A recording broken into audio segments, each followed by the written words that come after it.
因應高鐵台南特定區的發展，所要誕生的沙崙派出所以及鄰近老舊的消防局第5大隊文賢分隊，攏順利施工興建。議員多數人佇總日順除了關心工程進度以及所需要追加預算的財源以外，嘛將對周邊路口的道路缺失要求干務局盡速進場。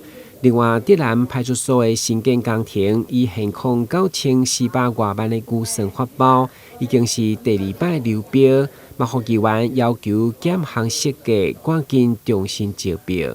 我們第一次的招標是4月30號也流標，重新公告5月7號，哈，第二次5月15號也流標。那麼目前進度的情形怎樣？你搞分析跟議周報告，因為這一步呢，我們希望能夠第3次的招標，還有另外同步的話，我們來先減項設計了，2個並行這樣了。對，啊，第3次我們就是可能5月底的話，我們就會第3次的招標。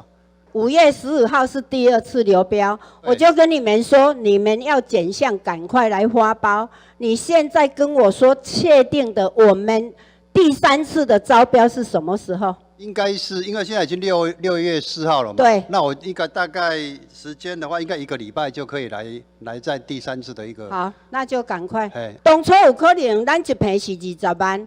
不過即馬咧去一坪已經到24萬啊，所以工程配合。你給他看沙崙所跟這個德蘭所。對，沙崙所我們。德蘭所的面積體積沒有沙崙所那麼大。對，我們也是9400萬。對。但是它的費用會比它高。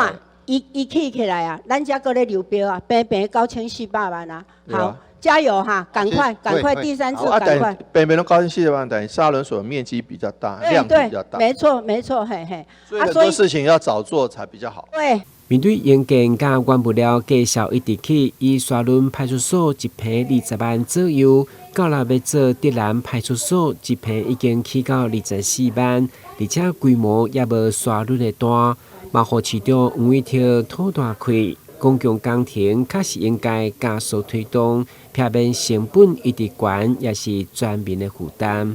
台南新聞，軍籍林英庚採訪報道。